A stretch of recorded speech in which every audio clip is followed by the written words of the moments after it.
Today GK के official YouTube channel में आपका स्वागत है। देखिए, जैसा कि आप जानते हैं कि हम एचपी पटवारी एग्जाम की प्रिपरेशन कर रहे हैं, जिसमें हम जो है वो हिस्ट्री को डिटेल से डिस्कस कर रहे हैं। हिस्ट्री की आज ये आपकी क्लास 3 रहने वाली है, जिसमें हमने जो है वो मेडाइवल हिस्ट्री में अपने 2 चैप्टर जो थे हमारे, सबसे पहली क्लास में हमने जो भारत पर जो विदेशी आक्रमण हुए थे उसके बारे में पढ़ा था। क्लास 2 में हमने जो है वो दिल्ली सल्तनत को अपना स्टार्ट कर दिया था और कुछ एमसीक्यूज भी हमने जो है वो प्रैक्टिस किए थे। आज आपकी मेडाइवल हिस्ट्री की क्लास 3 रहने वाली है, जिसमें आज हम दिल्ली सल्तनत के जो हमारे राजवंश है, जैसे कि गुलाम वंश तो हम ऑलरेडी अपनी क्लास 2 में जो है वो हिस्ट्री में कर चुके हैं। आज हम जो है वो खिलजी वंश, तुगलक वंश और बाकी जो आपके सैयद वंश और लोधी वंश है ना, इनके बारे में आज पढ़ेंगे। ओके जी, तो सबसे पहले मैं आपको रिवाइज करवा देता हूं कि हमने जो है वो क्या क्या अपनी पिछली क्लासेस में पढ़ा था, ताकि एक जो है वो लिंक आपका बैठ सके और आपको जो है वो आगे का आपको बिल्कुल क्लियर जो है वो हो सके। देखिए, अभी तक अगर आपने हमारा जो है वो यूट्यूब चैनल सब्सक्राइब नहीं किया है तो उसे सबसे पहले सब्सक्राइब कर लीजिए, ताकि आपको ऐसी वीडियोज की अपडेट मिलती रहे। और ज़्यादा से ज़्यादा आप वीडियो को शेयर कीजिएगा और लाइक आप ज़रूर कीजिएगा, ताकि हमें जो है वो ऐसी वीडियोज बनाने की मोटिवेशन मिलती रहे। तो देखिए, स्टार्ट करते हैं। अब दिल्ली सल्तनत जो है वो हम पढ़ रहे हैं। दिल्ली सल्तनत में हमने क्या पढ़ा था कि दिल्ली सल्तनत का जो टाइम पीरियड रहता है ना, दिल्ली सल्तनत का टाइम पीरियड रहता है आपका 1506 से लेकर आपका 1526 तक। जो हम टाइम पीरियड पढ़ते हैं ना, वो हम दिल्ली सल्तनत के अंदर पढ़ते थे। हमने क्या पढ़ा था कि जो आपका 1206 में क्या हो जाता है कि गौरी की मृत्यु हो जाती है। तो गौरी का एक गुलाम होता है, क्या नाम था गुलाम का? आई होप आपको याद होगा। क्लास 2 अगर आपने अच्छे से देखा होगा ना, तो आपको ये स्टोरी जो है वो क्लियर होगी। ओके, हमने पढ़ा था कि गौरी का गुलाम था एक कुतुबुद्दीन ऐबक। कुतुबुद्दीन ऐबक क्या करता है? गुलाम वंश की स्थापना करता है। ओके, क्योंकि गौरी ने जो है वो, जो मृत्यु के बाद जो गौरी ने अपना वायसराय किसे नियुक्त किया था? आपका कुतुबुद्दीन ऐबक को नियुक्त किया था। इसीलिए जो है ना वो आपका गौरी क्या करता है? कुतुबुद्दीन ऐबक को अपना वायसराय नियुक्त करता है और कुतुबुद्दीन ऐबक जो है वो आगे चलकर गुलाम वंश की स्थापना करता है। तो ये 5 राजवंश हमें जो है वो दिल्ली सल्तनत में पढ़ने पड़ते हैं: गुलाम वंश, खिलजी वंश, तुगलक वंश, सैयद वंश एंड लोधी वंश। गुलाम वंश तो हम ऑलरेडी जो है वो अपनी क्लास 2 में जो है वो डिस्कस कर चुके हैं। डिटेल में हमने डिस्कस किया है कि 1206 से लेकर आपका 1290 ईस्वी तक का जो टाइम पीरियड रहता है ना, वो गुलाम वंश का रहता है। ओके, ये हमने पढ़ा था। हमने जो है वो गुलाम वंश में ना कुतुबुद्दीन ऐबक के बारे में पढ़ा, और भी हमने बहुत सारे महत्वपूर्ण जो है वो शासक पढ़े, जैसे कि मैं आपको बता देता हूँ। देखिए, हमने किस किस के बारे में पढ़ा था। हमने जो है वो हमने पढ़ा था आपका, एक तो हमने गुलाम वंश के जो संस्थापक है आपके कुतुबुद्दीन ऐबक के बारे में हमने पढ़ा था।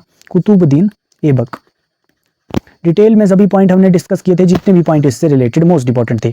एक हमने जो है वो इल्तुतमिश को भी हमने डिटेल में डिस्कस कर लिया था। इल्तुतमिश ने इक्ता व्यवस्था जो है वो स्टार्ट की थी और दल-ए-चालीसा की स्थापना की थी। ऐसे ऐसे पॉइंट हमने मोस्ट इंपॉर्टेंट इल्तुतमिश से रिलेटेड भी पढ़े थे।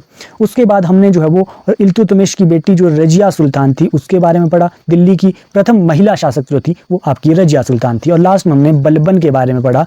बलबन के बारे में हमने सभी एक एक पॉइंट डिटेल से डिस्कस किए हैं, जो भी आपके एग्जाम में पूछे जा सकते हैं। ओके, ये हमने गुलाम वंश को यहाँ पर कवर किया था।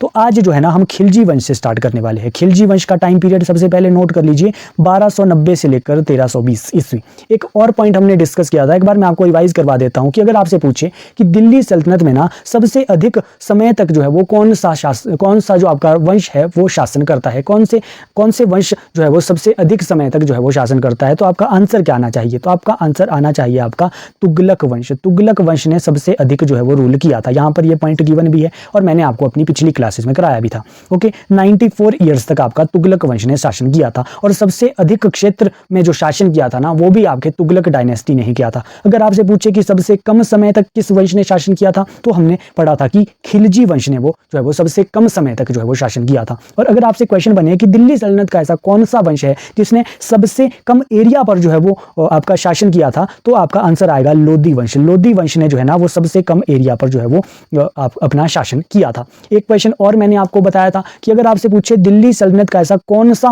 वंश है जिसमें हमें सबसे ज्यादा शासक देखने को मिलते हैं, तो वो हमने पढ़ा था आपका गुलाम वंश। गुलाम वंश में सबसे अधिक शासक थे। और अगर आपसे पूछे सबसे कम शासक किसमें थे, तो लोधी वंश में सबसे कम शासक हमें देखने को मिलते हैं। और पॉइंट हमने क्या डिस्कस किया था, अगर आपसे पूछे कि गुलाम वंश के शासक को कैसे थे, तुर्क थे, अफगान थे, अरब थे, या फिर क्या थे, या फिर आपके जो है वो कौन से आपके जो है वो गुलाम वंश के शासक थे? तो आपका आंसर क्या आना चाहिए? तुर्क थे। ऐसा दिल्ली सल्तनत का ऐसा कौन सा वंश है जिसके शासक जो है वो अरब थे? तो आपका राइट आंसर क्या आना चाहिए? अरब। अरब जो थे ना वो आपके सैयद वंश के शासक थे। और अगर आप वहीं आपसे पूछे कि अफगान आपके कौन से वंश के शासक थे, तो आपके लोदी वंश के शासक आपके अफगान थे। और आपके खिलजी और तुगलक वंश और आपका गुलाम वंश के शासक तुर्क थे। तो ये सारे पॉइंट ना हमने पिछली क्लासेस में रिवाइज किए हैं, मैंने आपको फिर से एक बार रिवाइज करवा दिया ताकि आपको जो है वो बार बार ये चीजें जो है ना भूले ना। ओके, तो स्टार्ट करते हैं अपना खिलजी वंश से। आज हम स्टोरी को स्टार्ट कर रहे हैं। खिलजी वंश, आई होप आप सभी को ये रिवाइज हो गया होगा। आप बार बार इन्हें जो है वो रिवाइज करते रहिए, तभी आपके ये माइंड में ऑटोमेटिकली ये फिट होता रहेगा। तो स्टार्ट करते हैं हम जो है वो खिलजी वंश से हम पढ़ना स्टार्ट कर रहे हैं। खिलजी वंश, हेडिंग लिखेंगे आपका खिलजी वंश।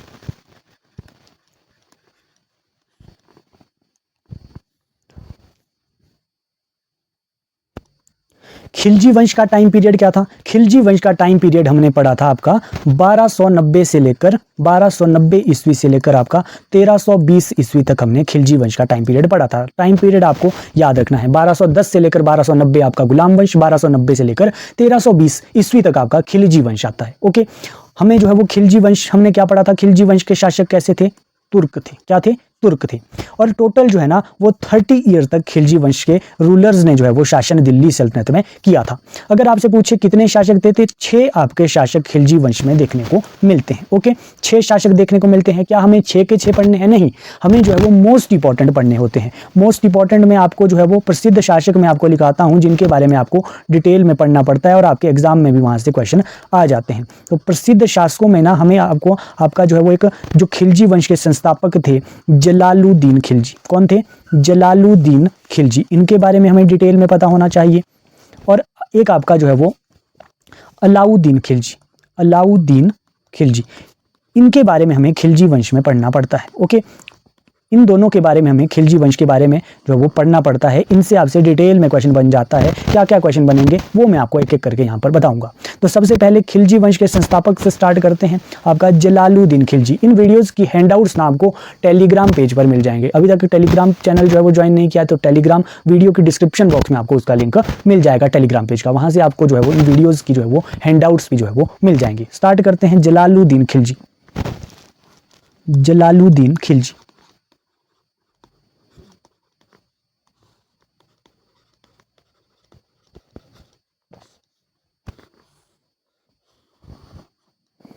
सबसे पहले आपसे क्वेश्चन बनेगा कि खिलजी वंश का संस्थापक कौन था? खिलजी वंश का संस्थापक, तो आप क्या बताओगे? खिलजी वंश का संस्थापक कौन था? जलालुद्दीन खिलजी थे। कौन थे? जलालुद्दीन खिलजी थे। ये क्वेश्चन आपसे मोस्ट इंपॉर्टेंट बनेगा। ओके, कब से कब तक इन्होंने, इनका टाइम पीरियड कब से कब तक इन्होंने शासन किया? 1290 से खिलजी वंश स्टार्ट हुआ था, 6 वर्ष इन्होंने शासन किया, 1296 ईस्वी तक ये जो है वो गद्दी पर बैठते हैं। ओके, यहाँ से और क्या क्वेश्चन बनेगा? यहाँ से क्वेश्चन बनेगा इनकी राजधानी कहाँ पर थी? इनकी राजधानी थी आपकी किलोखरी में। किलोखरी कहाँ पर है? किलोखरी था आपका दिल्ली में। कहाँ पर था? दिल्ली में था। ओके, दिल्ली, तो दिल्ली, वहां से आपको ना राजधानियों से क्वेश्चन बन जाते हैं। जैसे मैं आपको रिवाइज करवा देता हूँ, हमने कुतुबुद्दीन ऐबक की राजधानी कहाँ पर पड़ी थी? कुतुबुद्दीन ऐबक की राजधानी आपकी लाहौर थी। लाहौर से राजधानी फिर दिल्ली कौन लाया था? तो इल्तुतमिश लाया था। और जलालुद्दीन खिलजी की राजधानी भी कहाँ पर थी? दिल्ली में ही थी, किलोखरी में थे। किलोखरी में इनका जो है ना वो राज्याभिषेक हुआ था, इसीलिए इन्होंने अपनी राजधानी जो है ना वो किलोखरी रखी थी। यहाँ से जलालुद्दीन खिलजी से ना आपसे इतने ही क्वेश्चन आपसे बनते हैं। ज्यादा क्वेश्चन यहाँ से जलालुद्दीन खिलजी ने आपसे यही पूछा जाता है कि खिलजी वंश के संस्थापक कौन थे। एक आप नोट कर लीजिए कि इनका एक भतीजा था। क्या था? भतीजा, या फिर कुछ बुक्स में ना दामाद भी आपको देखने को मिल जाता है। अलग अलग स्टोरीज है, अलग अलग बुक में है। बस आपको याद क्या रखना है, कौन इनका था? अलाउद्दीन खिलजी। जो अगला रूलर आपको देखने को मिलता है खिलजी वंश का, अलाउद्दीन खिलजी।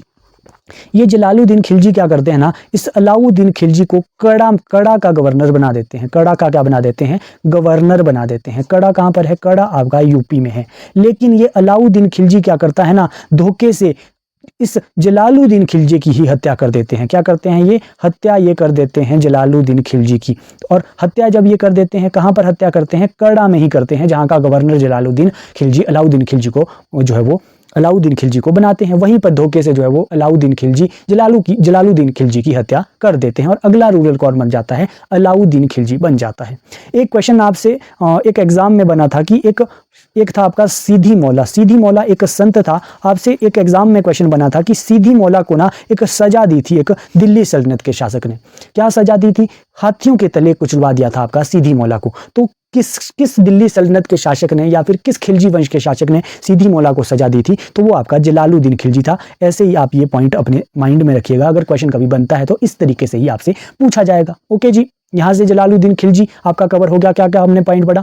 खिलजी वंश के संस्थापक थे। राजधानी इन्होंने किलोखरी रखी थी दिल्ली में, जहां पर उनका राज्याभिषेक हुआ था। इनका जो एक भतीजा था वो था अलाउद्दीन खिलजी, जिसको उन्होंने जो है वो कड़ा का गवर्नर जलालुद्दीन खिलजी ने अलाउद्दीन खिलजी को बनाया था। लेकिन अलाउद्दीन खिलजी जलालुद्दीन खिलजी की हत्या कर देते हैं और नेक्स्ट रूलर बन जाते हैं। और एक सीधी मौला है, सीधी मौला को हाथियों के तले कुचलवाने की जो सजा थी ना, वो जलालुद्दीन फिरोज खिलजी ने ही जो है वो दी थी सीधी मौला को। इतने ही पॉइंट आपको जलालुद्दीन खिलजी से याद रखने हैं। अब नेक्स्ट रूलर कौन बनता है? नेक्स्ट रूलर आपका बनता है अलाउद्दीन खिलजी। कौन बनता है आपका? अलाउद्दीन खिलजी आपका नेक्स्ट रूलर बनता है। नेक्स्ट आप हेडिंग लिखेंगे अलाउद्दीन खिलजी।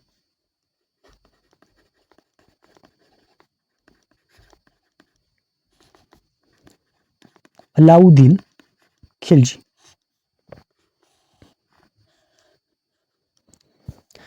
तो देखिए सबसे पहले इनका टाइम पीरियड नोट कीजिए। 1200 आपका जो 6 से 1290 से लेकर हमने पढ़ा था 1320 तक, किसका टाइम पीरियड हमने पढ़ा था? आपका खिलजी वंश का टाइम पीरियड। किसका ये टाइम पीरियड है? खिलजी वंश का टाइम पीरियड है। मैं आपको एक बार रिवाइज करवा देता हूँ। खिलजी वंश का टाइम पीरियड था 1290 से लेकर 1320 ईस्वी, जिसमें हमने पढ़ा था कि 1290 से लेकर 1296 तक तो आपके जलालुद्दीन खिलजी, जो कि खिलजी वंश के संस्थापक थे, उनका टाइम पीरियड रहता है। इसके बाद नेक्स्ट रूलर कौन बनते हैं? अलाउद्दीन खिलजी। इनका टाइम पीरियड क्या था? 1296 से लेकर आपका 1316 ईस्वी तक जो है वो ये जो है वो इनका टाइम पीरियड रहता है। ये जो है वो शासन करते हैं। ओके, ये आपको ध्यान रखना है। ये पहले कहाँ के गवर्नर थे अगर आपसे पूछे तो ये जो है वो कड़ा के गवर्नर थे। कहाँ के गवर्नर थे? कड़ा के गवर्नर थे। किसने जो है वो इन्हें कड़ा का गवर्नर बनाया था? तो आपका जलालुद्दीन खिलजी ने बनाया था। ओके, ये पॉइंट तो आपके क्लियर ही है पहले से। ओके, अगर आपसे पूछे कि इनका मूल नाम क्या था, इनका अगर आपसे पूछे कि मूल नाम क्या था आपका अलाउद्दीन खिलजी का, तो इनका मूल नाम था आपका अली गुरशास्प। क्या था? अली गुरशास्प था। अली गुरशास्प था। एक मोस्ट इंपॉर्टेंट पॉइंट मैं यहां से आपको बता देता हूं, अलाउद्दीन खिलजी को ना सल्तनत युग का समुद्रगुप्त भी कहा जाता है। सल्तनत युग का समुद्रगुप्त, सल्तनत युग का समुद्रगुप्त कहा जाता है। और इन्हें ही जो है ना वो आपका सिकंदर ए सानी यानी कि द्वितीय सिकंदर भी इन्हें कहा जाता है। क्या कहा जाता है? सिकंदर ए सानी। सिकंदर की तरह महान जो है वो इन्हें कहा जाता है। कौन से? डायरेक्ट आपसे क्वेश्चन बनता है कि सिकंदर ए सानी जो है वो खिलजी वंश के कौन से शासक को कहा जाता है? आपसे ऑप्शन में मिलेगा जलालुद्दीन खिलजी, अलाउद्दीन खिलजी, नसीरुद्दीन खिलजी। तो आपको आंसर क्या करना है? अलाउद्दीन खिलजी करना है। ये सारे नाम आपको अलाउद्दीन खिलजी के नाम याद होने चाहिए। ओके, इन्होंने क्या किया था? आपको एक और पॉइंट यहां से याद रखना है। इनका जो है वो राज्याभिषेक कहां पर हुआ था? इनका राज्याभिषेक कहां पर हुआ था? इनका राज्याभिषेक बलबन के लाल महल में हुआ था। कहां पर हुआ था? बलबन के लाल महल में हुआ था। बलबन कौन था? क्या आपको याद है? बलबन कौन था? बलबन जो है वो हमने कौन से वंश में पढ़ा था? गुलाम वंश में पढ़ा था हमने बलबन से related most important point, kingship theory किसने दी थी? आपको ये सारे पॉइंट रिवाइज करते रहना है। किंगशिप थ्योरी, आपका ब्लड एंड आयरन पॉलिसी, आपका जो है वो ये चहलकामी जो दल ए चालीसा थी ना, उसको समाप्त किसने किया था? ये आपके बलबन ने ही किया था। सैन्य सुधार बहुत सारे आपके जो है वो किसने किए थे? अगर आपसे क्वेश्चन ये बने कि सैन्य सुधार, तो सैन्य सुधार जो है वो बहुत सारे अलाउद्दीन खिलजी ने किए थे। क्यों किए थे भैया? यहां से हम नेक्स्ट पॉइंट अलाउद्दीन खिलजी से पढ़ लेते हैं। सबसे पहले ना हम सेनापति ही जो है वो अलाउद्दीन खिलजी के देख लेते हैं। नेक्स्ट पेज में देखते हैं अलाउद्दीन खिलजी के ना कुछ सेनापति थे जो आपको पता होने चाहिए। अलाउद्दीन खिलजी के सेनापति मोस्ट इंपॉर्टेंट है, सेनापति आपको पता होने चाहिए। जैसे कि सबसे पहले मोस्ट इंपॉर्टेंट है इसका जफर खां। जफर खां एक सेनापति था। दूसरा आपका मलिक काफूर आपको पता होना चाहिए। एक आपको नुसरत खां एक इसका सेनापति था। और एक आपका जो है वो उलूग खां था। क्यों मैं आपको सेनापति ये बता रहा हूं? अभी आपको मैं जो है वो सारी स्टोरी बताऊंगा ना, फिर आपको ये सेनापति पता चलेंगे कि क्यों हम ये सेनापतियों के बारे में पढ़ रहे हैं। यहाँ से आपको एक चीज याद रखनी है कि अलाउद्दीन जो खिलजी था ना, उसके टाइम पर क्या हुए थे, बहुत सारे मंगोल आक्रमण हुए थे। अगर आपसे क्वेश्चन बने कि दिल्ली सल्तनत का ऐसा कौन सा शासक था जिसके समय में सबसे अधिक क्या हुए थे, सबसे अधिक मंगोल आक्रमण हुए थे, सबसे अधिक मंगोल आक्रमण हुए थे, क्या हुए थे, मंगोल आक्रमण, वो है आपका अलाउद्दीन खिलजी, जिसे हम जो है वो पढ़ रहे हैं। कितने मंगोल आक्रमण हुए थे, 7 मंगोल आक्रमण हुए थे। क्या मंगोल आक्रमण इससे पहले भी किसी के शासनकाल में हुए थे जो हमने गुलाम वंश में पढ़ा है? बिल्कुल, हमने जो है ना वो इल्तुतमिश के बारे में भी पढ़ा था कि इल्तुतमिश ने भी के समय में भी एक मंगोल आक्रमण हुआ था जिसमें इल्तुतमिश ने दिल्ली को मंगोलों से बचाया था। ये पॉइंट हमने इल्तुतमिश के बारे में क्लास 2 में पढ़ा हुआ है। ओके, इसका जो मंगोल आक्रमण हुआ था ना, 7 बार मंगोल आक्रमण हुआ। जब तीसरी बार जो मंगोल आक्रमण हुआ था ना, उस आक्रमण में इसका जो एक सेनापति था जफर खान, जो यहाँ पर मैंने आपको लिखा है जफर खान, जफर खान की मंगोलों के खिलाफ जो है वो लड़ते लड़ते क्या हो जाती है, मृत्यु हो जाती है। इसीलिए ये सेनापति मैंने आपको कराया, क्योंकि ये सेनापति से क्वेश्चन बनता है कि तीसरे मंगोल आक्रमण में जो है ना वो आपका अलाउद्दीन खिलजी का कौन सा सेनापति मारा गया था। कब आक्रमण हुआ था तीसरा मंगोल आक्रमण? 1299 ईस्वी में हुआ था। ओके, ये पॉइंट भी नोट कीजिए। जब इसकी मृत्यु हुई ना आपकी जफर खां की, तो जफर खां को जो है ना वो अलाउद्दीन खिलजी ने एक उपाधि दी थी। वो उपाधि आपको पता होनी चाहिए, क्या था उपाधि का नाम? आपका उपाधि दी थी रुस्तम की उपाधि। किस चीज की उपाधि? रुस्तम, राजा देते थे उपाधियां। रुस्तम की उपाधि जो है वो जफर खां को जो है वो अलाउद्दीन खिलजी ने दी थी। ये पॉइंट आपको नोट करना है। ओके, और एक काम उसने अलाउद्दीन खिलजी ने और किया था कि अपनी राजधानी जो है ना वो 1304 ईस्वी में सीरी ट्रांसफर कर दी। 1304 ईस्वी में क्या कर दिया? सीरी को अपना राजधानी बना दिया। ओके, सीरी को अपनी राजधानी बना दी थी। ओके, इससे पहले हमने क्या पढ़ा? जलालुद्दीन फिरोज खिलजी की राजधानी कहां पर थी? किलोकरी दिल्ली में थी, और इसने अपनी राजधानी सीरी बनाई। क्यों सीरी बनाई? सीरी में ना इसने अपनी राजधानी की किलेबंदी की। क्यों किलेबंदी की? क्योंकि ना इसके टाइम पर बहुत सारे मंगोल आक्रमण हो रहे थे, जो हमने इससे पहले पढ़ा। इसीलिए मंगोलों से बचने के लिए ना इसने अपनी राजधानी सीरी जो है वो कन्वर्ट की थी। ओके, ये पॉइंट मोस्ट इंपॉर्टेंट है, सीरी से रिलेटेड पॉइंट, कि कौन इसने जो है वो राजधानी बनाई। वहां पर इसने एक सीरी फोर्ट भी बनाया था। निर्माण कार्य में हम आगे चलकर अलाउद्दीन खिलजी के निर्माण कार्य में ये पढ़ेंगे भी। ओके, उसके बाद जो है वो आपको याद रखना है अलाउद्दीन खिलजी के अभियान। अलाउद्दीन खिलजी के कुछ अभियान थे, वहां से भी आपके एग्जाम में क्वेश्चन बन जाता है। अलाउद्दीन खिलजी के अभियान, राजा क्या करते थे ना, अपने साम्राज्य विस्तार के लिए बहुत सारे अभियान करते रहते थे, युद्ध करते रहते थे। उन्हीं युद्धों के बारे में हमने पढ़ना है, उन्हीं अभियानों के बारे में हमने पढ़ना है, जहां से क्वेश्चन कई बार आ जाता है आपके अलाउद्दीन खिलजी के अभियानों से। ओके, सबसे पहले आपको मैं एक बार कैटेगराइज कर देता हूं कि हमें अलाउद्दीन खिलजी के कैसे अभियान पढ़ने हैं। सबसे पहले अलाउद्दीन खिलजी ने ना उत्तर भारत के राज्यों में कुछ अभियान किए थे, तो उत्तर भारत के अभियान हम अलग से लिखेंगे, उत्तर भारत के अभियान। और कुछ जो है वो दक्षिण भारत में भी जो है वो अभियान किए थे, उन्हें हम अलग से लिखेंगे। दक्षिण भारत के अभियान।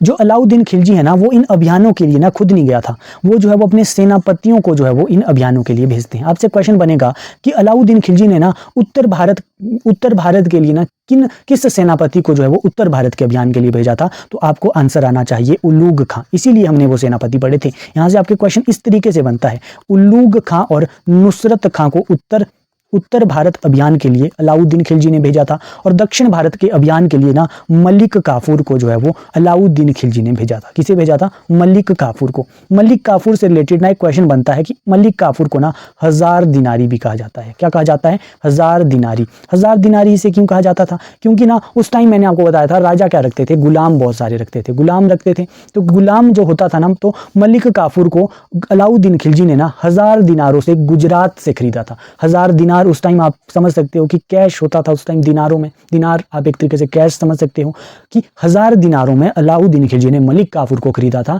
एक तरीके से गुलाम या फिर आप सेनापति बाद में बना दिया था मलिक काफूर को, तो मलिक काफूर को 1000 दिनारी इसीलिए कहा जाता है। अब बात करते हैं, ये पॉइंट तो आपको क्लियर हो गया कि उत्तर भारत के लिए कौन से सेनापति नियुक्त किए? उल्लूग खां और नुसरत खां, और दक्षिण भारत के अभियान के लिए मलिक काफूर को नियुक्त किया था। ओके, अब उत्तर भारत के अभियानों में आपको क्या क्या याद रखना है? उत्तर भारत के अभियानों में एक तो आपको याद रखना है अभियान का नाम। कहां पर सबसे पहले अभियान इसने किया? गुजरात अभियान। आपसे डेट पूछेगा कि अलाउद्दीन खिलजी ने अपना गुजरात अभियान कौन सी डेट में किया? 1299 ईस्वी में किया था। ओके, एक आपका जो है वो मालवा अभियान भी आपको याद होना चाहिए। मालवा अभियान कब हुआ? मालवा अभियान अलाउद्दीन खिलजी का है, कब हुआ? 1305 ईस्वी में हुआ। एक आपके जो है वो राजस्थान के अभियान मोस्ट इंपॉर्टेंट है, राजस्थान के। ओके, कहाँ के? राजस्थान के। राजस्थान के अभियानों में एक तो आपको रणथंबोर का अभियान याद पता होना चाहिए कि रणथंबोर का अभियान, रणथंबोर अभियान। रणथंबोर अभियान से डायरेक्ट क्वेश्चन बनेगा कि कौन से शासक ने, खिलजी वंश के कौन से शासक ने रणथंबोर अभियान किया था? तो अलाउद्दीन खिलजी ने 1301 ईस्वी में किया था। और एक मोस्ट इंपॉर्टेंट आपका चित्तौड़ अभियान, चित्तौड़ अभियान, राजस्थान का चित्तौड़ अभियान। चित्तौड़ अभियान तो अपन जो है वो चित्तौड़ अभियान तो आप जो है वो मोस्ट इंपॉर्टेंट नोट करके रखिए। चित्तौड़ अभियान में आपको नेक्स्ट स्लाइड में बता देता हूं ये क्यों ये इंपॉर्टेंट है। चित्तौड़ अभियान आपका, चित्तौड़ अभियान कब ये हुआ? आप डेट सबसे पहले याद कीजिए, 1303 ईस्वी में। आपने आई थिंक सभी ने जो है वो पद्मावत मूवी देखी होगी। पद्मावत मूवी, पद्मावत एक बुक भी है। पद्मावत किसकी बुक है आपके? पद्मावत आपको पता होना चाहिए कि पद्मावत ना आपका मलिक मोहम्मद जायसी, मलिक मोहम्मद जायसी की एक बुक भी है आपकी पद्मावत। ओके, ये बुक किसकी है? मलिक मोहम्मद जायसी की है। पद्मावत आपने मूवी भी देखी होगी, उसमें आपने जो है ना वो रानी पद्मावती के बारे में सुना होगा। रानी पद्मावती क्या थी ये स्टोरी? अलाउद्दीन खिलजी से रिलेटेड ये स्टोरी थी। क्या थी? आपकी जो रानी पद्मावती थी ना, वो आपकी कहा क्या थी? चित्तौड़ की आपकी राजपूत रानी थी। क्या थी? आपकी चित्तौड़ की जो है वो क्या थी? राजपूत आपकी रानी थी। ओके, उस टाइम क्या था? चित्तौड़ का राजा उस टाइम कौन होता था? चित्तौड़ का राजा उस टाइम होता था रतन सिंह। रतन सिंह जो है वो चित्तौड़ का राजा होता था, उसकी रानी होती थी आपकी रानी पद्मावती। क्या होता है कि अलाउद्दीन खिलजी के बारे में हम पढ़ रहे हैं। अलाउद्दीन खिलजी की नज़र किस पे पड़ती है? पद्मावती पर पड़ती है। पद्मावती पर जब पड़ती है तो क्या होता है? रतन सिंह के साथ जो है वो अलाउद्दीन खिलजी का युद्ध हो जाता है। जब युद्ध हो जाता है उसमें क्या होता है? रतन सिंह को अलाउद्दीन खिलजी जो है वो राजा रतन सिंह को की जो है वो क्या कर देते हैं? हत्या कर देते हैं, यानी कि मौत जो है वो हो जाती है रतन सिंह की युद्ध में। तो क्या होता है? रानी पद्मावती क्या करती है? अलाउद्दीन खिलजी से बचने के लिए ना जौहर कर देती है। क्या होता है जौहर? हमने एमसीक्यू सीरीज में भी पढ़ा था। जौहर आपका होता है आपका एक तरीके से आप ये कह सकते हो कि आग में कूद जाती है। क्या कूद जाती है? आग में कूद जाती है। एक तरीके से इसने क्या कर दिया? अलाउद्दीन खिलजी ने से बचने के लिए रानी पद्मावती जो है वो जौहर कर देती है। हमने एमसीक्यू सीरीज में भी पढ़ा था। जो एमसीक्यू हमारा पिछली क्लास थी ना, उसमें जौहर से रिलेटेड एक जो है वो क्वेश्चन आया था। तो मैंने आपको कहा था कि मैं आगे चलकर ये जो है वो आपका क्लियर करूंगा कि जौहर प्रथा होती है एक तरीके से जो है वो पद्मावती ने क्या कर दिया था? अलाउद्दीन खिलजी से बचने के लिए जो है वो एक तरीके से आप जो है वो एक तरीके से आप जो है वो ये कह सकते हैं कि जौहर कर दिया था। ओके, ये आपको पता होना चाहिए। ये हमने चित्तौड़ अभियान, यही आपका चित्तौड़ अभियान है। आपका चित्तौड़ की जो है वो रानी पद्मावती से रिलेटेड आपका चित्तौड़ अभियान हमें देखने को मिलता है। डेट याद आपको होनी चाहिए 1303। किसका अभियान है? आपका अलाउद्दीन खिलजी। कौन उस अभियान का नेतृत्व करते हैं? उल्लुग खां और नुसरत खां। ये आपको नहीं भूलना है। ओके, ये तो आपके सारे हमने मोस्ट इंपॉर्टेंट उत्तर भारत के अभियान पढ़े। अब इसी तरीके से हम दक्षिण भारत के जो है वो कुछ मोस्ट इंपॉर्टेंट अभियान पढ़ लेते हैं। जैसे कि दक्षिण भारत के अभियानों में ना आपको एक याद रखना है, आपको वारंगल अभियान। क्या याद रखना है? वारंगल अभियान। वारंगल अभियान आपको जो है वो डेट मिल जाएगी 1303 ईस्वी में।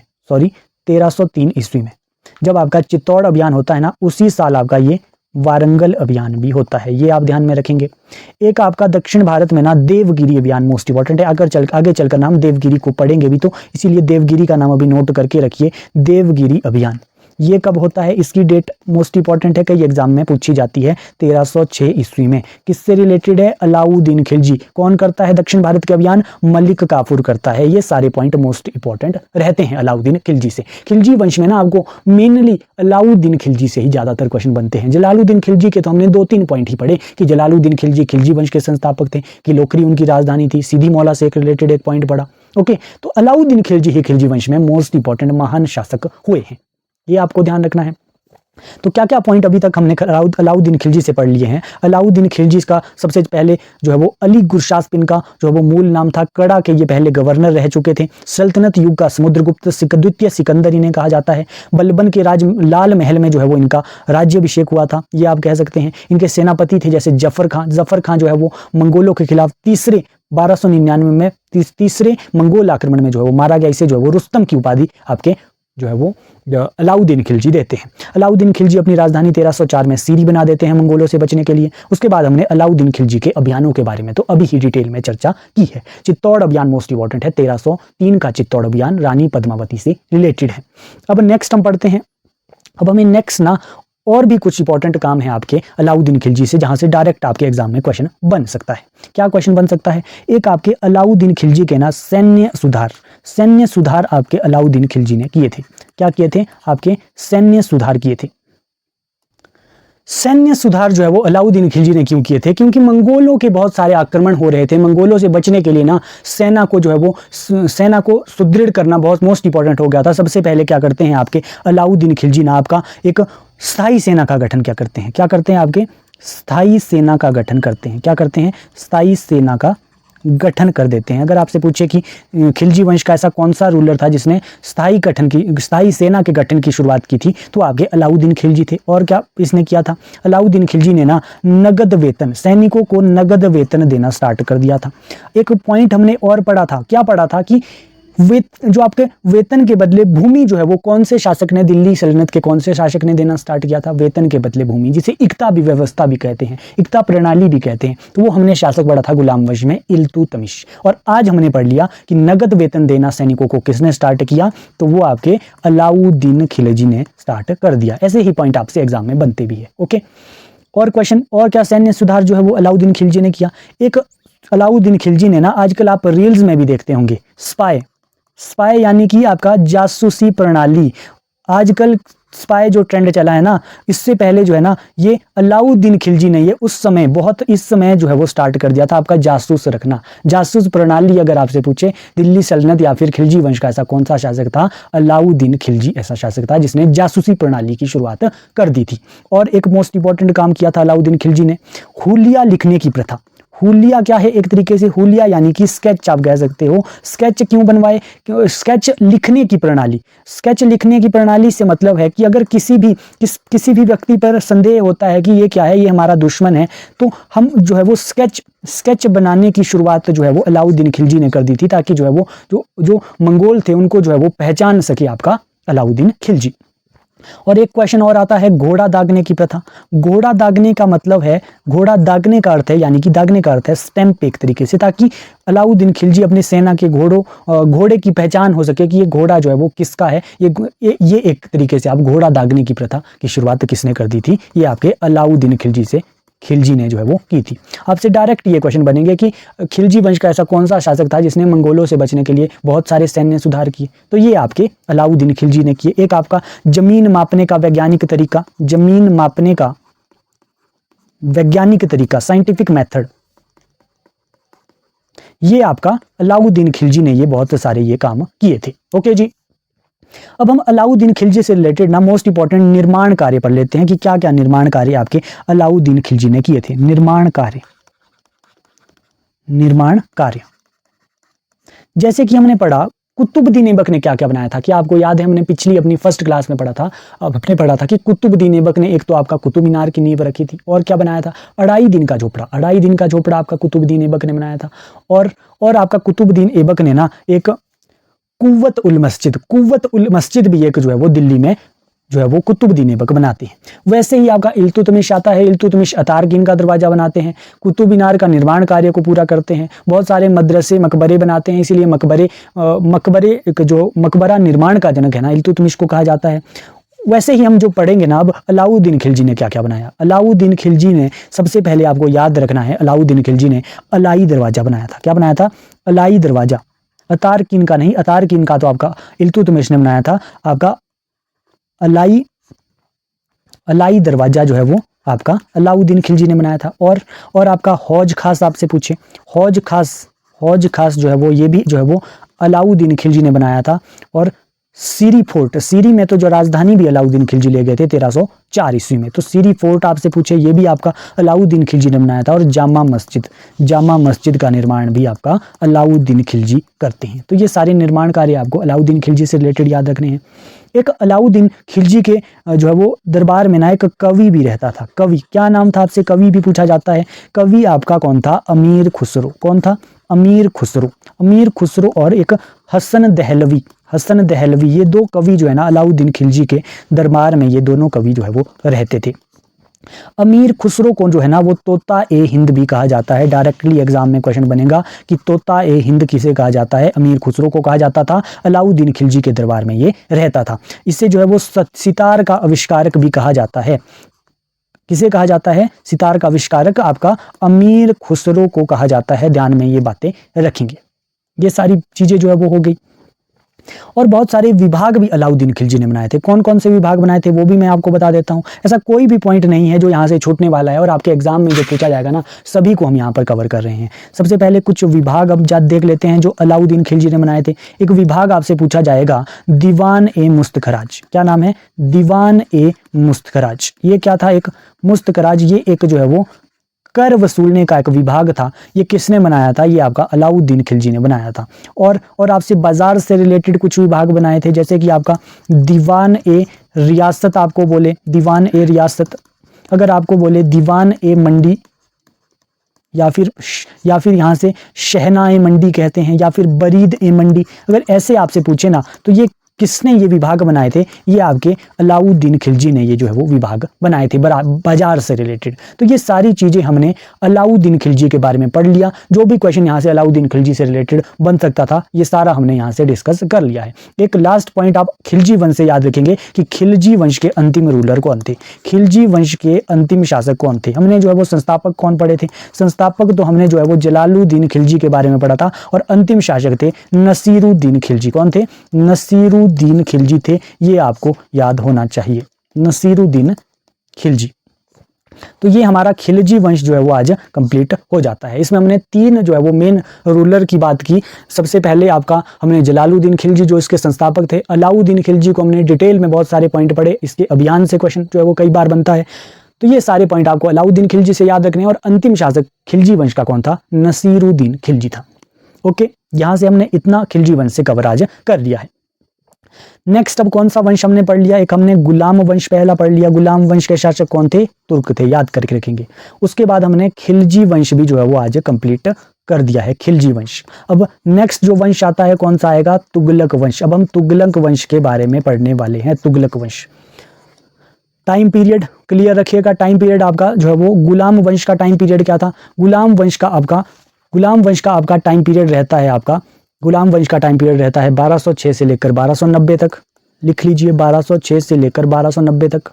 उसके बाद 1290 से लेकर आपका 1320 तक आपका खिलजी वंश चलता है, और तुगलक वंश सबसे लंबा 1320 से लेकर 1414 ईस्वी तक चलता है। अब हम तुगलक वंश के बारे में नेक्स्ट पढ़ने वाले हैं।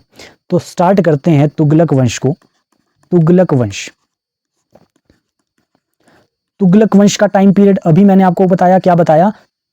1320 ईस्वी से लेकर 1414 ईस्वी। ओके, 1414 ईस्वी ये है तुगलक वंश का टाइम पीरियड। तुगलक वंश भी से भी कई सारे क्वेश्चन आपके एग्जाम में बन जाते हैं, सभी को हम डिटेल से डिस्कस करने वाले हैं। सबसे पहले मैंने आपको कई बार बता दिया है कि सबसे ज्यादा जो टाइम पीरियड है, कौन सा वंश जो है वो दिल्ली सल्तनत में शासन करता है, तो आपका तुगलक वंश करता है। 94 ईयर्स के लगभग जो है वो शासन करता है। अगर आपसे बोलेंगे तुगलक वंश के संस्थापक कौन है, संस्थापक आप कौन बताओगे? संस्थापक है आपके गयासुद्दीन तुगलक। कौन थे? गयासुद्दीन तुगलक थे, गयासुद्दीन तुगलक। हम एक बार रिवाइज कर देते हैं। गुलाम वंश के संस्थापक हमने कौन पढ़े थे? कुतुबुद्दीन ऐबक। खिलजी वंश के संस्थापक कौन पढ़े थे? जलालुद्दीन फिरोज खिलजी। और अब तुगलक वंश के कौन है? गयासुद्दीन तुगलक है। ओके, इसमें भी बहुत सारे शासक आते हैं, लेकिन हमें क्या पढ़ने पड़ते हैं? हमें जो है वो प्रमुख शासक ही सिर्फ पढ़ने हैं, जो एग्जाम में बार बार रिपीट होते रहते हैं। जैसे कि प्रमुख शासकों में एक आपका देखने को मिलता है जो इसके संस्थापक है गयासुद्दीन तुगलक, के बारे में हमें डिटेल में पढ़ना है। गयासुद्दीन तुगलक। एक हमें जो है वो मोहम्मद बिन तुगलक के बारे में डिटेल में पढ़ना होता है। मोहम्मद बिन तुगलक। एक मोस्ट इंपॉर्टेंट शासक हमें उसके बाद फिरोज शाह तुगलक देखने को मिलते हैं, फिरोज शाह तुगलक। और एक आप लास्ट आप कह सकते हो नसीरुद्दीन तुगलक, नसीरुद्दीन तुगलक।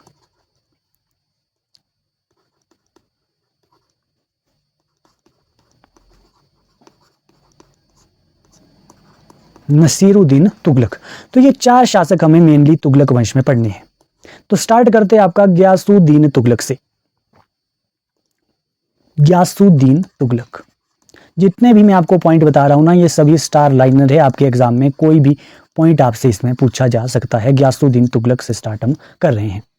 सबसे पहले गयासुद्दीन तुगलक के बारे में यही पॉइंट कि तुगलक वंश का ये संस्थापक था, तुगलक वंश का संस्थापक था। ओके, ये पॉइंट पूछा जाएगा, तुगलक वंश का संस्थापक था। टाइम पीरियड क्या था इसका? टाइम पीरियड नोट कर लीजिए, 1320 ईस्वी से लेकर 1325 ईस्वी, 5 वर्ष तक ये शासन करता है। उसके बाद इसकी एक उपाधि से क्वेश्चन कई बार बन जाता है कि इसने एक उपाधि धारण की थी। क्या उपाधि थी? गाजी की उपाधि। गाजी, गाजी क्या होता है? गाजी मलिक की उपाधि इसने धारण की थी। गाजी का अर्थ है गैर मुसलमानों का हथियारा, गैर मुसलमानों का हथियारा, यानी कि जो मुसलमान नहीं है उसका हथियारा। ये एक गाजी की उपाधि इन्होंने धारण की थी। ये पॉइंट पूछा जाता है कि तुगलक वंश का ऐसा कौन सा शासक है जिसने गाजी की उपाधि धारण की थी। और ये जो है ना, ये जो गयासुद्दीन तुगलक है ना, ये शासक बनने से पहले दीपालपुर का गवर्नर था। कहाँ का गवर्नर था? दीपालपुर का गवर्नर था। क्या ऐसा ही पॉइंट हमने पहले भी पढ़ा है? हमने जो है वो अलाउद्दीन खिलजी के बारे में पढ़ा था कि अलाउद्दीन खिलजी जो है ना, शासक बनने से पहले ये कड़ा का गवर्नर था। उसी तरीके से हम पढ़ रहे हैं कि जो आपका गयासुद्दीन तुगलक है वो और शासक बनने से पहले दीपालपुर का ये गवर्नर था। ये आपका एक हिंदू जाट महिला का पुत्र था। क्या था? हिंदू जाट महिला का ये पुत्र था, हिंदू जाट महिला का पुत्र। आपसे क्वेश्चन बनेगा कि तुगलक वंश का ऐसा कौन सा शासक है जो हिंदू जाट महिला का पुत्र था? तो वो था गयासुद्दीन तुगलक। इसका मोस्ट इंपॉर्टेंट कार्य, इसका मोस्ट इंपॉर्टेंट क्वेश्चन जो रहता है वो रहता है नहरों से। नहरों का निर्माण की शुरुआत दिल्ली सल्तनत का कौन सा शासक करता है? नहरों के निर्माण की शुरुआत, नहरों के निर्माण की शुरुआत, नहरों की निर्माण का शुरुआत ना दिल्ली सल्तनत का आपका गयासुद्दीन तुगलक जो है वो करता है, नहर निर्माण का शुरुआत। मोस्ट बार ये क्वेश्चन रिपीट होता रहता है एग्जाम में। वहीं हम पढ़ते हैं एक पॉइंट और कि नहरों का सर्वाधिक निर्माण जो है वो कौन सा शासक दिल्ली का करता है, वो हम आगे चलकर फिरोज शाह तुगलक पढ़ते हैं। लेकिन शुरुआत अपने कहा कि किसने की थी? गयासुद्दीन तुगलक ने की थी। इसकी राजधानी कहाँ थी? इसकी राजधानी थी आपकी तुगलकाबाद। कहाँ थी? तुगलकाबाद। तुगलकाबाद कहाँ पर है? ओल्ड दिल्ली में है। कहाँ पर है? पुरानी दिल्ली में। भारत की राजधानी कहाँ पर है? भारत की राजधानी न्यू दिल्ली में। ओके, ये आपको पता होना चाहिए। इससे पहले हमने राजधानी भी बहुत सारी पढ़ ली है, जैसे कि एक बार रिवाइज करा देता हूँ। कुतुबुद्दीन ऐबक की राजधानी कहाँ पर थी? कुतुबुद्दीन ऐबक की राजधानी थी आपकी लाहौर में। लाहौर से राजधानी दिल्ली कौन लाता है? इल्तुतमिश लाता है। इल्तुतमिश के बाद जो है वो किलोखरी किसकी राजधानी थी? किलोखरी आपकी किसकी थी? जलालुद्दीन। जलालुद्दीन आपका जो खिलजी था ना, जो खिलजी वंश का संस्थापक था, उसकी राजधानी किलोखरी थी। किलोखरी से राजधानी सीरी कौन ले जाता है? मुगलों से बचने मंगोलों से बचने के लिए, तो वो आपका अलाउद्दीन खिलजी ले जाता है। और उसके बाद तुगलकाबाद किसकी राजधानी होती है? वो आपकी गयासुद्दीन तुगलक की राजधानी आपकी तुगलकाबाद होती थी। तो यहीं से आपसे इतने ही क्वेश्चन आपसे पूछे जाने हैं। मोस्ट इंपॉर्टेंट ये पॉइंट आपको याद रखना है कि प्रथम दिल्ली सल्तनत का ऐसा कौन सा शासक था जिसने नहरों के निर्माण की शुरुआत की थी? तो वो आपका था गयासुद्दीन तुगलक। याद आपको ये रखना है, मैं यहां पर मोस्ट इंपॉर्टेंट ये पॉइंट लिख रहा हूं। ओके, पूछा जा सकता है ये पॉइंट। नेक्स्ट शासक हम पढ़ते हैं। नेक्स्ट शासक की बात हमने कौन सी की थी? सबसे पहले हमने गयासुद्दीन तुगलक को जो है वो पढ़ लिया है। अब हमें क्या पढ़ना है? मोहम्मद बिन तुगलक के बारे में पढ़ना है। मोहम्मद बिन तुगलक, मोहम्मद बिन तुगलक, मोहम्मद बिन तुगलक। मोहम्मद बिन तुगलक का टाइम पीरियड, सबसे पहले गयासुद्दीन का टाइम पीरियड हमने क्या पढ़ा था? 1320 से लेकर 1325 ईस्वी तक आपका गयासुद्दीन आपका शासन करता है, गयासुद्दीन करता है। लेकिन मोहम्मद बिन तुगलक का टाइम पीरियड क्या है? 1325 से लेकर 1351 AD यानी कि ईस्वी तक मोहम्मद बिन तुगलक का टाइम पीरियड रहते हैं। सबसे मोस्ट इंपॉर्टेंट इसकी उपाधियों से कई बार क्वेश्चन बन जाता है। इसने कौन कौन सी उपाधियां धारण की थी? इसने जो है ना वो जूना खां की एक उपाधि धारण की थी, जूना खां। इस मोहम्मद बिन तुगलक ना सबसे शिक्षित शासक था आपका दिल्ली सल्तनत का। ये शिक्षित तो था, लेकिन इसने जो है ना वो मूर्खों वाले ज्यादातर काम किए थे, इसीलिए इसे ना जो है ना वो बुद्धिमान मूर्ख शासक भी जो है वो दिल्ली सल्तनत का कहा जाता है। बुद्धिमान मूर्ख शासक, क्या क्या इसने काम किए उसके बारे में हम बात करेंगे कि क्यों इसे बुद्धिमान मूर्ख शासक कहा जाता है। क्योंकि ये शिक्षित था, लेकिन इसने काम जो है वो इसने जो है वो कंट्रोवर्शियल, आपसे मोस्ट कंट्रोवर्शियल जो है रूलर आपको मिडाइवल पीरियड में देखने को मिलेगा ना, वो आपको मोहम्मद बिन तुगलक ही देखने को मिलता है। एक इसकी उपाधि रक्त पिपासु पूछा जाता है कि रक्त विपासु जो है वो किसे कहा जाता है। और आपका उलूग खां की उपाधि भी जो है वो इसने धारण की थी, उलूग खां, उलूग खां, ये आपको याद में रखना है। उसके बाद क्या क्या क्वेश्चन यहाँ से आपके मोहम्मद बिन तुगलक से पूछे जाने हैं। सबसे पहले हमने एक पॉइंट तुगलक वंश से पढ़ा था। तुगलक वंश में ही जो है ना वो सबसे ज़्यादा टाइम पीरियड रूल जो शासक जो राज करते हैं ना, सबसे अधिक समय तक आपके तुगलक वंश के शासक ही सबसे ज़्यादा जो है वो राज आपका तुगलक वंश ने ही किया था। अगर आपसे पूछे कि किस दिल्ली सल्तनत में ऐसा कौन सा शासक था जिसके समय में सबसे अधिक क्षेत्र विस्तार हुआ था। वंश तो हमने तुगलक वंश ही पढ़ा था, लेकिन अगर आपसे शासक स्पेसिफिक रूप से पूछे, शासक में आपको कौन बताता है, आपका मोहम्मद बिन तुगलक। सर्वाधिक क्या हुआ था, क्षेत्र विस्तार, सर्वाधिक क्षेत्रों का विस्तार जो है ना, सर्वाधिक क्षेत्र विस्तार या फिर सर्वाधिक क्षेत्रों पर किसने सबसे ज्यादा शासन किया था, तो आपके किसने किया था, मोहम्मद बिन तुगलक ने ही किया था। ओके, और सबसे सर्वाधिक विद्रोह भी इसके टाइम पर ही हुए थे। क्या हुए थे, सर्वाधिक विद्रोह, सर्वाधिक आपके विद्रोह, अगर आपसे पूछे कि सर्वाधिक विद्रोह किसके शासनकाल में हुए थे, तो वो भी आपके मोहम्मद बिन तुगलक के शासनकाल में ही हुए थे। ये डायरेक्ट क्वेश्चन है। ओके, उसके बाद इसके मोहम्मद बिन तुगलक के बारे में एक और क्वेश्चन बन जाता है आपका कि मोहम्मद बिन तुगलक के टाइम पर ना एक चीनी यात्री जो है वो भारत आया था। क्या था उसका नाम, चीनी यात्री नहीं, सॉरी, मोरक्को से एक आया था। क्या नाम था, इब्न बतूता। इब्न बतूता चीनी नहीं था, मोरक्को से आया था, सॉरी मोरक्को। क्या याद रखना है, कहां से आया था ये, मोरक्को से आया था, मोरक्को से आया था। किसके शासनकाल में, आपका मोहम्मद बिन तुगलक के टाइम पे आया था। कब आया था, 1333 ईस्वी में ये आया था। क्या हुआ, जब ये मोहम्मद बिन तुगलक के टाइम पर ये आया तो मोहम्मद बिन तुगलक ने इसे दिल्ली का काजी नियुक्त कर दिया। क्या कर दिया, दिल्ली का काजी नियुक्त कर दिया। काजी जो है वो नियुक्त कर दिया। किसे किया, इब्न बतूता को कर दिया।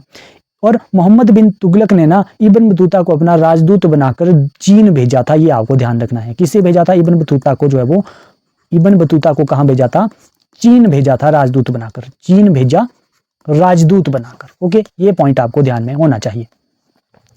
और एक इब्न बतूता की ना एक बुक भी आती है, उस बुक का क्या नाम है, यात्रा वृतांत आप एक तरीके से कह सकते हैं, किताब उल रहला। कई बार एग्जाम में क्वेश्चन बन जाता है कि किताब उल रहला जो है ना वो किसकी बुक है, तो वो किसकी बुक है, आपकी इब्न बतूता की बुक है, जिसमें उसने सती प्रथा का वर्णन जो है वो किया है। क्या किया है, सती प्रथा का वर्णन और भारत की जो है वो यात्रा वृतांत अपनी इस बुक में बताई है। क्या नाम है बुक का, किताब उल रहला। हमने एक सिमिलर सी बुक पहले भी पढ़ी है, किताब उल हिंद। क्या आपको याद है किताब उल हिंद के राइटर कौन है, किताब उल हिंद जो है ना वो हमने पढ़ा है, अल बरूनी ने लिखी है। अल बरूनी किसके शासनकाल में आया था, अल बरूनी, उतबी, फिरदौसी, ये तीनों जो है ना वो किसके शासनकाल में आए थे, ये गजनबी के साथ भारत आए थे। और अब हमने कौन पढ़ा, इब्न बतूता। इब्न बतूता आपका किसके साथ आया, मोहम्मद बिन तुगलक के शासनकाल में मोरक्को से भारत आया। चीन इसे राजदूत बनाकर भेजा इसे चीन को, और दिल्ली का काजी जो है वो मोहम्मद बिन तुगलक ने इसे नियुक्त किया था। इतने से पॉइंट आपको मोहम्मद बिन तुगलक के बारे में याद रखने। और क्या पॉइंट है मोहम्मद बिन तुगलक से रिलेटेड, और ना दक्षिण भारत में 2 राजवंशों की स्थापना भी मोहम्मद बिन तुगलक के टाइम पर हुई थी। कौन कौन से राजवंश की स्थापना हुई थी, एक आपका आपने सुना होगा विजयनगर साम्राज्य। विजयनगर साम्राज्य की स्थापना किसके शासनकाल में हुई थी, तो वो आपके दक्षिण में ये राजवंश है। पर 1336 में ये मोहम्मद बिन तुगलक के शासनकाल में ये स्थापना होती है। और एक आपका बहमनी राजवंश, कौन सा, बहमनी साम्राज्य आप एक तरीके से कह सकते हो, बहमनी साम्राज्य की स्थापना भी आपकी मोहम्मद बिन तुगलक के टाइम पर आपका 1347 ईस्वी में होती है। किसने जो है वो विजयनगर साम्राज्य की स्थापना की थी, यहाँ पर आपको जो है ना हरिहर बुक्का राय आपको देखने को मिलते हैं। हरिहर बुक्का राय का नाम जो है वो कई बार आ जाता है। और हरिहर बुक्का राय प्रथम ने जो है वो विजयनगर साम्राज्य की स्थापना की थी। और आपका जो बहमनी साम्राज्य की स्थापना 1347 में कौन करते हैं, हसन गंगू। कौन, हसन गंगू, या फिर इन्हें जो है ना वो अलाउद्दीन हसन बहमन भी जो है वो देखने को मिल जाता है। तो ये सारे पॉइंट आपको याद रखने हैं। दो दक्षिण के ये राजवंश है, कैसे हैं, दक्षिण के साम्राज्य आप कह सकते हो। दक्षिण के साम्राज्यों की स्थापना किसके शासनकाल में हुई, ये आपकी मोहम्मद बिन तुगलक के शासनकाल में होती है। ध्यान रखेंगे ये सारे पॉइंट। ओके जी, और एक मोस्ट इंपॉर्टेंट बातें अलाउद्दीन खिलजी से रिलेटेड क्या क्वेश्चन बन सकता है। अलाउद्दीन खिलजी ने ना क्या किया था, अलाउद्दीन खिलजी चाहते थे कि वो अपनी राजधानी को जो है ना, अलाउद्दीन खिलजी ने पहले दिल्ली से जो है वो दौलताबाद, दिल्ली से जो है वो देवगिरी आप कह सकते हैं। देवगिरी हमने पहले भी एक अभियान में भी पढ़ा था, तब मैंने आपको बताया था कि देवगिरी ना हम आगे चलकर आज पढ़ने भी वाले हैं। देवगिरी का आधुनिक नाम क्या है, दौलताबाद है। कहाँ पर है ये दौलताबाद, दिल्ली में है। हमने कौन से अभियान ये पढ़ा था, देवगिरी अभियान हमने किसके अंडर पढ़ा था, देवगिरी अभियान हमने अलाउद्दीन खिलजी का पढ़ा था। कब ये अभियान हुआ था देवगिरी अभियान, क्या आपको याद है, आपको ये सारे पॉइंट याद रखने हैं। देवगिरी अभियान आपका 1306 का आपका दक्षिण भारत का आपका अभियान है। ओके, याद आपको रखना है। ओके, तो ये देवगिरी जो है वो मोहम्मद बिन तुगलक अपनी राजधानी जो है वो स्थानांतरण कर देता है राजधानी स्थानांतरण। लेकिन कुछ कारणों की वजह से ना जो है वो मोहम्मद बिन तुगलक को फिर से अपनी राजधानी दिल्ली को ही स्थानांतरण करनी पड़ती है। तो पहले आपको दिल्ली से देवगिरी जो है वो मोहम्मद बिन तुगलक राजधानी करता है, और देवगिरी के बाद जो है वो कुछ टाइम बाद दिल्ली ही जो है वो फिर से स्थानांतरण कर देता है आपका मोहम्मद बिन तुगलक। तो आपसे क्वेश्चन बनता है कि किसने जो है वो राजधानी दिल्ली से दौलताबाद से दिल्ली की थी, या फिर दौलताबाद जो है वो किसके समय में राजधानी जो है वो रही थी, या फिर देवगिरी किसके समय में राजधानी रही थी आपकी दिल्ली सल्तनत की। तो आप बताओगे मोहम्मद बिन तुगलक। एक मोहम्मद बिन तुगलक ने ना एक काम और किया था कि चांदी के सिक्कों की जगह पर किसके सिक्के चलाने के काम किया था। चांदी के सिक्के की जगह ना तांबे और कांसे के सिक्के जो है वो चलाए थे। तांबे व कांसे के सिक्के चलाने की शुरुआत जो है वो की थी। ओके, इसी को जो है वो सांकेतिक मुद्रा जारी करना भी कहते हैं। क्या किया था, एक सांकेतिक मुद्रा भी जो है वो मोहम्मद बिन तुगलक ने जो है वो जारी की थी। क्या की थी, सांकेतिक मुद्रा। ध्यान में ये सारी चीजें रखेंगे। तो ये सब कुछ हमने जो है वो मोहम्मद बिन तुगलक के बारे में इतना आपको याद रखना है। और 1351 में क्या हुआ था, 1351 ईस्वी में आपकी मोहम्मद बिन तुगलक की मृत्यु हो जाती है। क्या हो जाती है, मृत्यु हो जाती है। कहां पर, ठट्टा आपका सिंध विद्रोह एक हुआ था। सिंध अभियान में आपके लड़ते हुए जो है वो मोहम्मद बिन तुगलक की मृत्यु हो जाती है। तो ये हमने मोहम्मद बिन तुगलक के बारे में ये सारे पॉइंट पढ़ दिए। ओके, नेक्स्ट कौन रूलर बनता है। देखिए हमने किस को हमने जो है वो अभी पढ़ लिया है आपके तुगलक वंश में। देखिए हमने कौन कौन से शासक तुगलक वंश में पढ़े थे। तुगलक वंश में हमने जो है वो गयासुद्दीन तुगलक की बात कर दी। मोहम्मद बिन तुगलक से रिलेटेड मोस्ट इंपॉर्टेंट चीजें हमने पढ़ ली। अब हमें जो है वो फिरोज शाह तुगलक को पढ़ना है। किसे पढ़ना है, फिरोज शाह तुगलक को पढ़ना है। तो नेक्स्ट रूलर कौन बनते हैं, फिरोज शाह तुगलक मोहम्मद बिन तुगलक की मृत्यु के बाद बन जाते हैं। तो स्टार्ट करते हैं फिरोज शाह तुगलक को।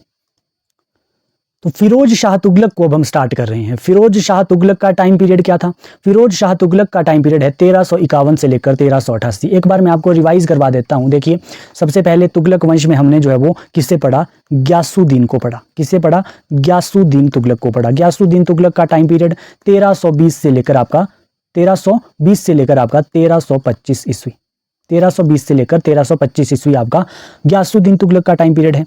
उसके बाद हमने मोहम्मद बिन तुगलक पढ़े। मोहम्मद बिन तुगलक का टाइम पीरियड आपका 1325 से लेकर 1351 ईस्वी तक, और 1351 से लेकर 1338 तक आपका फिरोज शाह तुगलक शासन करते हैं। ये फिरोज शाह तुगलक जो थे ना, ये मोहम्मद बिन तुगलक के ही चचेरा भाई आपका था। कौन, फिरोज शाह। ओके, फिरोज शाह आपका मोहम्मद बिन तुगलक का ही भाई था। ओके, चचेरा भाई एक तरीके से था। यहां से क्या क्वेश्चन आपसे बनता है कि फिरोज शाह तुगलक को ना सल्तनत युग का अकबर भी कहा जाता है। सल्तनत युग का अकबर। आपसे दो क्वेश्चन आज मैं ये करवा चुका हूं। एक आपसे क्वेश्चन बनेगा आपका सल्तनत युग का समुद्रगुप्त या फिर द्वितीय सिकंदर किसे कहा जाता है। तो द्वितीय सिकंदर आपका कहा जाता है अलाउद्दीन खिलजी को, और सल्तनत युग का अकबर किसे कहा जाता है, तो फिरोज शाह तुगलक को कहा जाता है। तो ये अलग अलग क्वेश्चन है, ध्यान आपको ये सारी चीजें रखनी है। एक क्वेश्चन आपसे फिरोज शाह तुगलक से बनता है कि निर्माण का सुल्तान जो है वो किसे कहा जाता है, क्योंकि बहुत सारे निर्माण कार्य फिरोज शाह तुगलक ने किए थे। जैसे कि आपके फिरोजाबाद जो है वो फिरोज शाह तुगलक ने बनाया था। फिरोजाबाद, जौनपुर की स्थापना की थी। जौनपुर, फतेहाबाद, हिसार, इस तरीके से एरिया, बहुत सारे निर्माण कार्य जो है वो आपका फिरोज शाह तुगलक ने किए थे। तो इसीलिए इसे निर्माण का सुल्तान भी कहा जाता है। फिरोजाबाद को ना सिटी ऑफ बेंगल्स भी कहा जाता है। ध्यान में ये चीजें रखेंगे, डायरेक्टली स्टैटिक जीके में ये क्वेश्चन बन जाता है। ओके, निर्माण का सुल्तान फिरोज शाह तुगलक को कहा जाता है। एक जो है वो मोस्ट इंपॉर्टेंट पॉइंट है कि फिरोज शाह तुगलक ने ना नायब ए खलीफा की उपाधि भी खुद ही जो है वो धारण कर ली थी। नायब ए खलीफा की उपाधि जो है वो धारण की थी। और फिरोज शाह तुगलक ने ना ब्राह्मणों पर जो है वो जजिया कर लगाना स्टार्ट किया था। किस पर, ब्राह्मणों पर। ब्राह्मणों पर जजिया। जजिया का हमने पहले भी पढ़ा है। जजिया कर सबसे पहले जो है वो किसने लगाया था सिंध एरिया पर? हमने पढ़ा था मोहम्मद बिन कासिम अरब आक्रमणकारी था, सिंध पर उसने दाहिर को हराकर जजिया कर लगाया था। अब हम पढ़ रहे हैं ब्राह्मणों पर जजिया कर किसने लगाया? तो आपका फिरोज शाह तुगलक ने लगाया। ओके, मैंने एक पॉइंट आपको पहले ही बता दिया था कि एक क्वेश्चन आता है कि सर्वाधिक नहरों का निर्माण जो है वो किसके शासनकाल में हुआ दिल्ली सल्तनत में? तो आपका फिरोज शाह तुगलक के शासनकाल में होता है। बहुत बार ये क्वेश्चन बन जाता है, अलग अलग ये क्वेश्चन है, आप डिफरेंस समझिएगा कि नहरों के निर्माण की शुरुआत किसने की? तो वो आपके गियासुद्दीन तुगलक ने की थी, और सर्वाधिक नहरों का निर्माण आपका फिरोज शाह तुगलक करते हैं।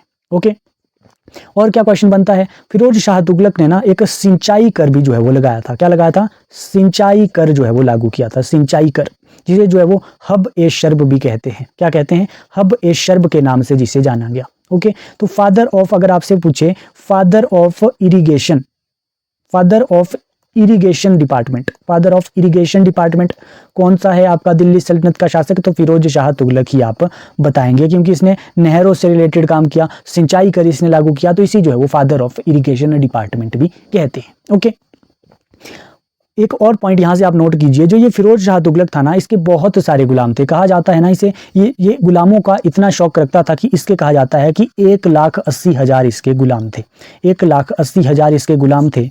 इसने जो है वो एक HPGK का क्वेश्चन बनता है कि इसने जो है ना एक 1365 ईस्वी में ना ज्वालामुखी कांगड़ा पर इसने जो है वो आक्रमण किया था। HPGK का ये क्वेश्चन भी बन जाता है। तो ये वही फिरोज शाह तुगलक है जिसने जो है वो ज्वालामुखी कांगड़ा पर आक्रमण किया था। आपसे क्वेश्चन बनेगा उस टाइम जो है वो कांगड़ा का शासक कौन था? जब फिरोज शाह तुगलक ने जो है वो कांगड़ा पर आक्रमण किया था, उस टाइम था आपका रूपचंद कांगड़ा का शासक। HPGK का क्वेश्चन है, यहीं पे मैं आपको ये पॉइंट बता देता हूं। इसने क्या किया था कि 1300 से अधिक किताबों को जो है वो वहां से लूट कर ले गया था, और संस्कृत से उसने फारसी अनुवाद उन किताबों का कराया था। तो क्वेश्चन बनता है वहां से कि किसने जो है वो फारसी अनुवाद उन बुक्स का किया था? तो आपका अजीजुद्दीन खान। कौन था? अजीजुद्दीन खान था। आप HPGK में भी ये पॉइंट पढ़ेंगे। उसने जो है वो फारसी अनुवाद किया था आपकी संस्कृत की बुक का। हमने ये एक तो हमने कांगड़ा आक्रमण आपका फिरोज शाह तुगलक के टाइम पर पढ़ा, एक हमने कांगड़ा पर आक्रमण इससे पहले भी पढ़ा था। किसके शासनकाल में पढ़ा था? तो गजनबी के शासनकाल में पढ़ा था। गजनबी ने जो है वो नगरकोट पर आक्रमण किया था। उस टाइम कांगड़ा का राजा कौन था? आपका जगदीश चंद था। ये पॉइंट भी आपको पता होना चाहिए, हमने क्लास 1 में ये डिस्कस ये पॉइंट किया हुआ है। ओके, उसके बाद आपका फिरोज शाह तुगलक ने ना कुछ विभाग भी बनाए थे। क्या क्या उन विभागों के नाम हैं? जैसे कि आपका विभाग एक बनाया था फिरोज शाह तुगलक ने, दीवान ए बंदगा। क्या था? दीवान ए बंदगान। ये आपका एक रोजगार विभाग था। क्या था ये? रोजगार ये विभाग था, गुलामों के लिए ये स्पेशली जो है वो बनाया गया था, रोजगार विभाग। एक जो है वो फिरोज शाह तुगलक ने दीवान ए खैरात विभाग बनाया था। क्या बनाया था? दीवान ए खैरात। ये विभाग आपको याद रखने पड़ेंगे, क्योंकि भूल जाते हैं इन विभागों को, सिमिलर से इनके नेम रहते हैं। तो दीवान ए खैरात आपका गरीब मुस्लिम महिलाओं की मदद के लिए ये बनाया गया था, दान से रिलेटेड ये था, गरीब मुस्लिम महिलाओं के लिए। ओके, गरीब मुस्लिम महिलाओं की सहायता के लिए ये विभाग बनाया गया था। और एक दार उल शिफा। क्या था? दार उल शिफा करके एक विभाग है, वो आपका क्या है? दार उल शिफा। ये आपका हॉस्पिटल से रिलेटेड है। क्या है? ये हॉस्पिटल से रिलेटेड है, सराय अस्पताल इसे कहते हैं। ओके, तो ये सारे विभाग आपको किसने बनाए थे? ये फिरोज शाह तुगलक ने बनाए थे। और कुछ सिक्के भी जो है वो फिरोज शाह तुगलक ने चलाए थे, जैसे कि आपके एक शंसगनी सिक्का। शंसगनी आपका चांदी का सिक्का होता है। क्या होता है? चांदी का सिक्का। आपका एक अद्धा आपका जो है वो तांबे का सिक्का है। और विक आपका कांसे का सिक्का है। ऐसे ही सिक्के ना एक और शासक ने भी चलाए थे, जैसे जो है वो जीतल हो गया, टंका हो गया। क्या आपको याद है किसने ये सिक्के चलाए थे? ये आपके इल्तुतमिश ने भी इस प्रकार के सिक्के चलाए थे। तो इस प्रकार के सिक्के आपके फिरोज शाह तुगलक ने भी चलाए थे। और एक और पॉइंट फिरोज शाह तुगलक से बनता है कि फिरोज शाह तुगलक का नाम भी ना कुतुब मीनार का रेनोवेशन का काम भी जो है वो फिरोज शाह तुगलक ने किया था। क्या किया था? रेनोवेट जो है वो इसने जो है वो कुतुब मीनार को किया था। कुतुब मीनार का निर्माण किसने किया? कुतुबुद्दीन ऐबक ने किया। आपका पूर्ण किसने कार्य किया कुतुब मीनार का? तो हमने पढ़ा था किसने किया था? इल्तुतमिश ने किया था। और रेनोवेट जो है वो कुतुब मीनार को किसने किया? तो आपका फिरोज शाह तुगलक ने किया। एक फिरोज शाह तुगलक की आत्मकथा भी है। आत्मकथा का क्या नाम है? आत्मकथा का नाम है आपका फतूहात ए फिरोज शाही। क्या है? फतूहात ए फिरोज शाही। ये भी आपको पता होना चाहिए। फतूहात ए फिरोज शाही। एक बुक है आपका तारिक ए फिरोज शाही। क्या है? तारिक ए फिरोज शाही। ये किसकी बुक है? क्या आपको पता है किसकी बुक है ये तारिक ए फिरोज शाही? ये आपकी जियाउद्दीन बरनी की बुक है। किसकी है? जियाउद्दीन बरनी की ये बुक है। तो ये बुक्स भी आपको जो है वो याद करते रहना है। एक जो है वो जियाउद्दीन बरनी की एक बुक और है, फतवा ए जहांगीरी। क्या है? फतवा ए जहांदारी। ये सारी बुक जो है वो जियाउद्दीन बरनी की ये दो बुक है। और आत्मकथा फतुआत फिरोज शाही, फिरोज शाह तुगलक की आत्मकथा है। तो इतने ही पॉइंट आपको फिरोज शाह तुगलक से याद रखने हैं। नेक्स्ट हम जो है वो एक और शासक की बात हमने की थी। क्या शासक का नाम था आपका? नसीरुद्दीन। कौन था? नसीरुद्दीन महमूद। नसीरुद्दीन महमूद। नसीरुद्दीन महमूद भी एक तुगलक वंश का शासक है। इसके टाइम पर आपको एक ही चीज याद रखनी है, तुगलक वंश का शासक है। इसके टाइम पर क्या चीज आपको याद रखनी है कि तैमूर लंग ने इसके समय जो है वो आक्रमण किया था। तैमूर लंग अब कौन था?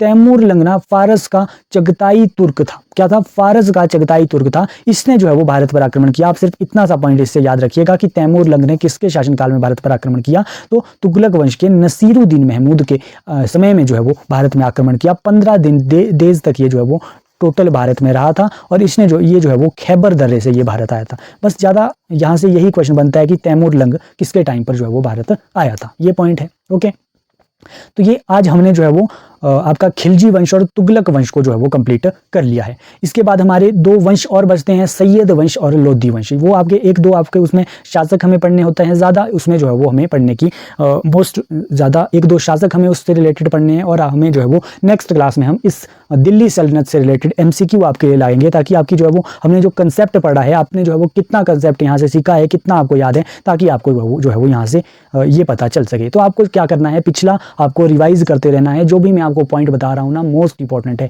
यहाँ से कुछ भी आपसे एग्जाम में पूछा जा सकता है। ओके, तो आप जो है वो रिवाइज करती रहिएगा अपना। ऐसी वीडियो देखने के लिए आप टुडे जीके के चैनल को ज़्यादा से ज़्यादा लाइक करें। सब्सक्राइब अभी तक नहीं किया तो सब्सक्राइब कर ले, ताकि ऐसी वीडियोस की अपडेट आपको मिलती रहे। और ज़्यादा से ज़्यादा फ्रेंड्स तक इस वीडियो को शेयर करें, ताकि मैक्सिमम लोगों की यहाँ से जो है वो हेल्प हो सके। ओके जी, थैंक यू सो मच। मिलते हैं नेक्स्ट वीडियो के साथ। Thank you so much.